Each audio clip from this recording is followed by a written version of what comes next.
Ah, Bom bom dia a dia. todos. Tudo bem com o senhor? Tudo bem? Um prazer muito grande nesse domingo podermos estar conversando sobre um tema tão importante, né?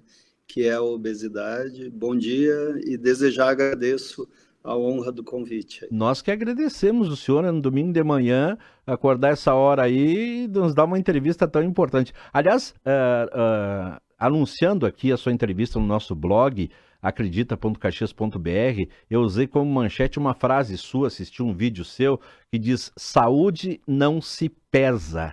Saúde não se pesa. Eu achei essa manchete muito bacana. O que o senhor quer dizer com isso, doutor Clayton? Hoje a gente fala muito em obesidade, né, excesso de peso. A obesidade é extremamente prevalente, é muito frequente na nossa população.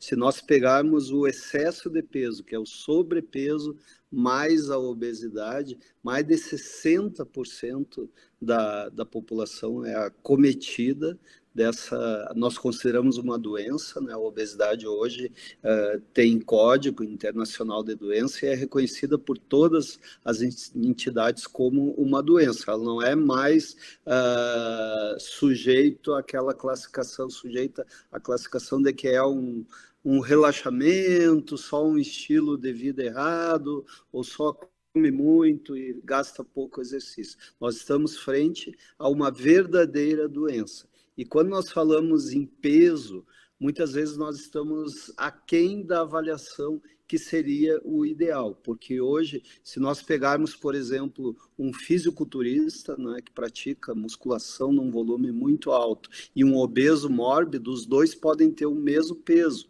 Um é puro músculo e o outro é pura gordura, né? Então, por isso que a gente não deve pesar em si, né? A gente, óbvio que o peso é um parâmetro, mas a gente deve olhar muito para a distribuição da adiposidade, a quantidade de gordura no corpo e principalmente aonde ela se localiza.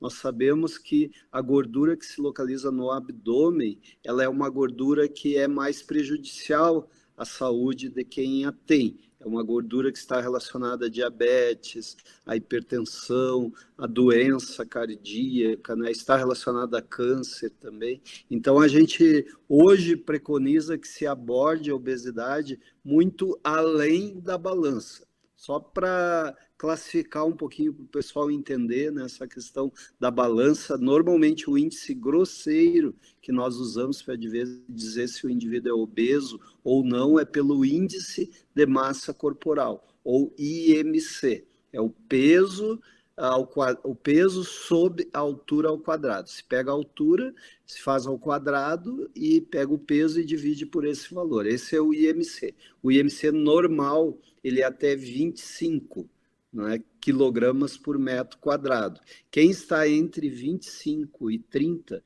tem o que nós chamamos de sobrepeso. Mas quem tem 27, por exemplo, estaria dentro do sobrepeso, mas tem alguma comorbidade, tem alguma doença associada à obesidade, por exemplo, diabetes, hipertensão, artrose, depressão, qualquer uma patologia associada que a obesidade possa estar interferindo, a gente já considera praticamente como obeso, mesmo como um IMC de 27. Entre 30 e 35, nós temos obesidade grau 1. Entre 35 e 40, obesidade grau 2. E maior que 40, obesidade grau 3, que nós chamávamos antigamente de obesidade mórbida, é um nome que eu acho que assim não pega bem, né? O portador de obesidade ele já é muito estigmatizado, né? E tem, Imagina a gente e tem o tem bullying, uma e tem o bullying, né, também, né? isso, é. Hoje a gente está trabalhando muito o acolhimento, e exatamente porque nós mudamos o entendimento da obesidade, né? A obesidade deixou de ser só comportamental, ela é biológica, né? O indivíduo já nasce com uma predisposição, e óbvio que ele põe o comportamento em cima e se acentua, né? Então, essa questão do preconceito, da estigmatização, da gordofobia, é algo que a gente vem cuidando muito, inclusive na linguagem que é verbalizada para se abordar essa questão. Bom, eu vou contar um caso pessoal. Eu voltei para academia, né? Mas assim, em 2011, 2012, por aí, eu tava assim, tinindo, né? Daqueles, a gente brinca entre aspas, rato de academia. E aí era só esteira, né? Só esteira, só esteira, só esteira, emagreci, emagreci, emagreci. Só que aí o pessoal disse, olha, Alberto, não adianta só emagrecer, tu vai ter que fazer outros exercícios aí, porque, né? Então, às vezes as pessoas querem emagrecer, mas querem emagrecer fácil, né? E não é assim. Isso só corrobora o que eu vinha dizendo, a questão da gente mudar o olhar, né? Se as pessoas perdem muito peso com dieta ou mesmo com medicação, nada contra, os dois são importantes, né? Mas sem exercício físico, elas acabam perdendo massa muscular. E hoje nós sabemos que a massa muscular, o músculo, a quantidade de músculo, é talvez um dos maiores patrimônios que o indivíduo tenha. Isso vai fazer diferença no futuro, principalmente na senilidade com a idade, o que vai determinar o idoso ser frágil ou não frágil, e isso faz toda a diferença na qualidade de vida e na presença de doença, é a massa muscular. Então, quando se propõe a perder peso, o ideal é que se perca peso de uma forma sadia. A alimentação é imprescindível para a indução de perda de peso, mas o exercício físico é fundamental, porque sem o exercício nós perdemos massa muscular junto. O indivíduo fica um falso magro se ele emagrece, né? Às vezes a gente vê isso com pacientes que fazem cirurgia bariátrica e acabam não associando um trabalho de exercício físico. E mais ainda, é importante salientar, as pessoas às vezes não têm esse olhar, é que o exercício físico ideal é a combinação do exercício aeróbio, que é esse exercício que usa o pulmão, tipo uma caminhada, uma corrida, uma natação, uma bicicleta, que foi o que tu fizeste, né, que tem um valor importante na queima de gordura, Até tem um valor... Até tem, desculpa lhe interromper, tem uma expressão antiga, faz aí um polichinelo, né? Que é faz o antigo polichinelo, esses exercícios aí, né? Na realidade a gente evoluiu bem mais no Exatamente. conhecimento e Por isso que eu nas disse que é uma, indicações. uma Mas eu expressão ainda antiga, né? peguei o tempo do polichinelo. Mas então, como eu estava explicando, o exercício aeróbio, ele melhora a parte cardiovascular, melhora a parte de gordura, mas a parte muscular, a parte metabólica, ele mexe menos. Então, o exercício ideal é a gente associar esse que usa a respiração, que nos deixa ofegante, que é o aeróbio, a um exercício que a gente chama resistido, ou de força, que poderia ser a musculação, mas que não necessariamente é a musculação lá com máquina de equipamento de musculação. A gente pode usar peso livre, a gente pode usar o próprio corpo, a gente pode usar elástico, a gente pode usar o pilates, né? Então, assim, guardem e priorizem isso. A gente precisaria ter, numa abordagem correta da obesidade, ou para ter saúde como um todo, ou para tratar outra doença que é associada, como diabetes, a hipertensão, juntar os dois tipos de exercício. Então, o mínimo que o indivíduo precisaria fazer seria 150 minutos de exercício aeróbio, esse que usa o pulmão, caminhada, bicicleta, natação. 150 minutos daria 3 vezes de 50 minutos ou 5 vezes de 30 minutos. Isso é o mínimo, e para a obesidade, às vezes, a gente precisa de um volume maior desse tipo de exercício. E nós precisamos aliar 2 a 3 vezes de exercício de força, exercício resistido, peso livre, aparelho de musculação, elástico, ou trabalhar o próprio corpo, né, em algum exercício bem orientado. Quando o senhor falou em 150, eu fiquei assustado, mas aí o senhor decifrou a questão dos 30 minutos, quer dizer, não é muito, né? Não. Dá uma volta ao redor da quadra, enfim, 2 voltas que cabe essa. Se não tem academia, faz isso. Nós temos muitas academias aí em parques, enfim. Aproveitem isso, Caxias tem essa característica também, né? Hoje a gente está preconizando também 2 variáveis que são importantes, né? Além desse exercício estruturado, que é aumentar as atividades da vida diária, né? Por exemplo, levar o pet no parque, limpeza de casa, não é? Arrumar o jardim, fazer compras. Subir a Isso, escada ao invés de elevador.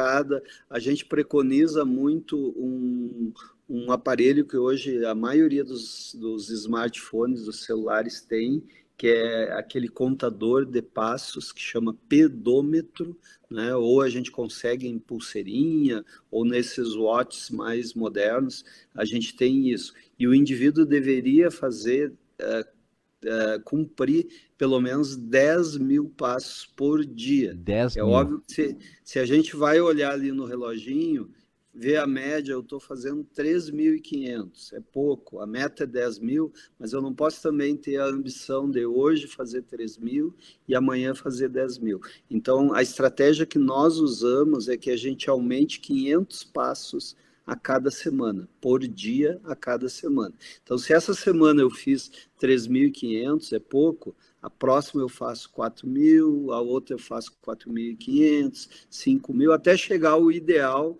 de 10 mil. Pessoas com mais de 65 anos, a meta é 7 mil passos, né? E crianças, adolescentes, a gente quer que façam pelo menos, o ideal em criança e adolescente é 1 hora por dia, todos os dias, né? Então, que façam acima de 12, 14 mil passos por dia. Isso é uma estratégia bem boa, que acaba funcionando. E a segunda estratégia, né? Então, aumentar as atividades da vida diária é uma estratégia. A segunda estratégia, que é importantíssima, relacionado ao risco de diabetes, de câncer, de depressão, de morte, é o tempo sedentário. Não basta nós fazermos esse exercício mais estruturado que a gente está preconizando aqui, ou aumentarmos a nossa atividade da vida diária em algum momento do dia, e depois passarmos 8, 10 horas sentados.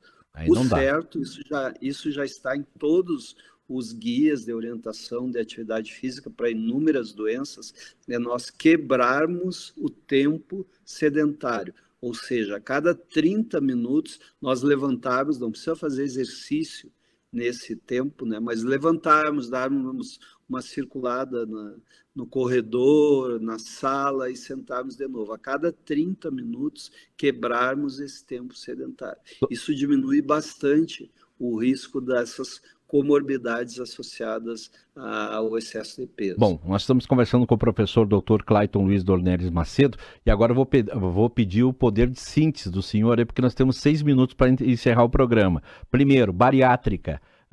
Muita gente faz cirurgia bariátrica, dá certo, e as pessoas dizem, bom, é a cirurgia no estômago, assim, é uma cirurgia que invade o teu corpo, mas não invade a tua mente, né? Então tem uma questão muito psicológica aí. Qual é o percentual de pessoas que voltam, né, a engordar depois de uma cirurgia bariátrica? E a outra é um remédio que foi já aprovado pela Anvisa, que tá aí em todos os portais de notícias que diz que emagrece, né? Aprovado pela Anvisa.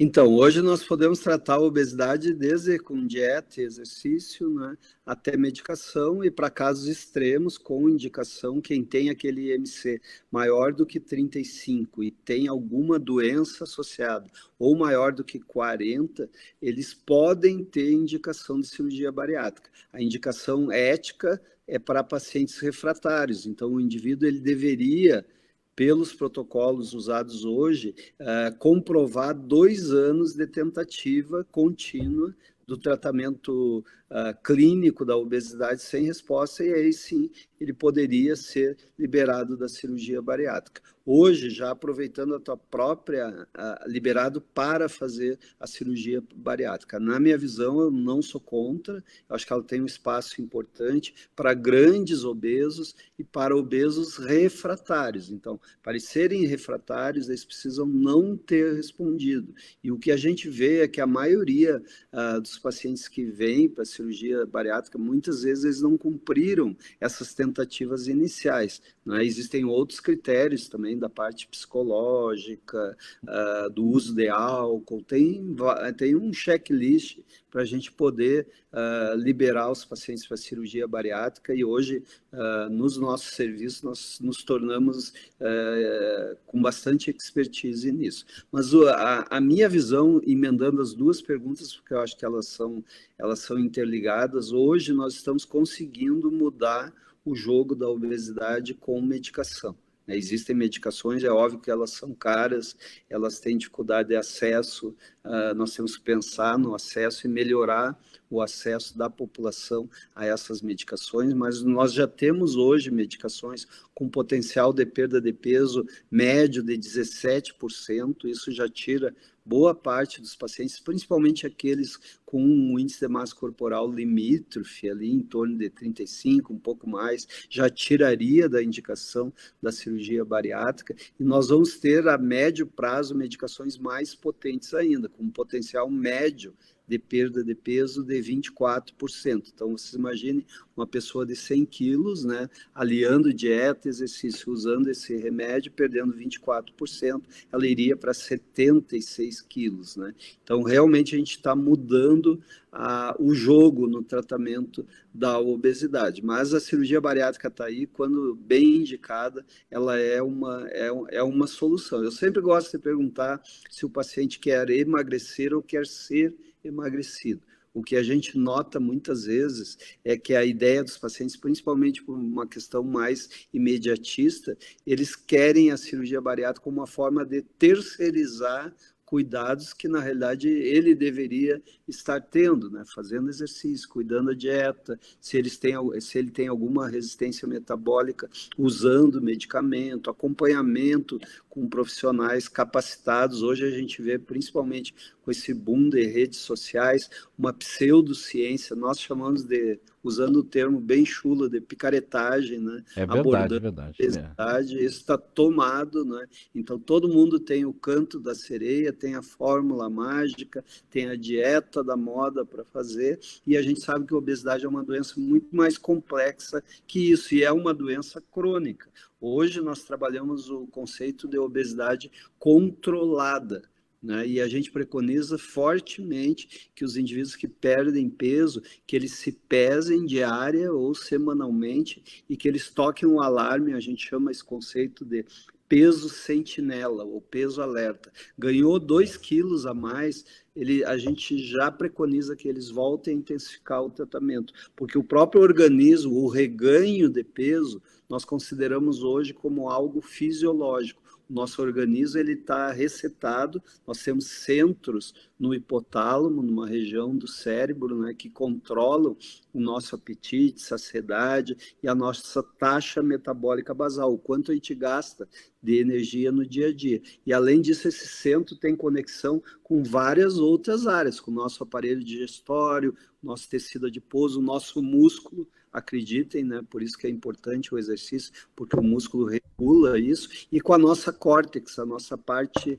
cerebral ou regiões pré-corticais, onde estão relacionadas nossas emoções, né? A nossa carga de sentimentos, de traumas, de experiências passadas. Então, tudo isso influencia no nosso peso. Por isso que a gente diz que a obesidade é uma doença complexa, é multifatorial, e nós precisamos ter esse olhar, não é, para realmente solucionar a longo prazo. Não acreditar em fórmulas mágicas, né? Hoje é só o que se vê, tem sempre um chazinho emagrecedor, uma pílula emagrecedora. Essa medicação que tu comentaste, ela é sensacional, mas ela precisa ser orientada. Como ela é comprada sem receita, a gente tem visto o pessoal errar a dose, o pessoal não entender como a medicação age e achar que o efeito colateral é o efeito terapêutico, porque ela está no início um pouquinho de náusea, então o indivíduo acha que aquilo é que está fazendo emagrecer, aquilo é um efeito colateral. Quando o organismo se adapta, ele para de ter esse efeito colateral. Aí as pessoas acham que o remédio parou de funcionar. Não, elas têm que ajustar a dose, esse aumento tem que ser progressivo, né? E aí elas acabam não tendo o que a gente quer, na realidade, que é o sucesso da perda de peso a longo prazo, com manutenção do peso perdido a longo prazo. Muito bem. Professor Dr. Clayton Luiz Dornelles Macedo, obrigado, bom dia, bom domingo. Muito obrigado, um abraço, aí foi uma honra. A honra é nossa.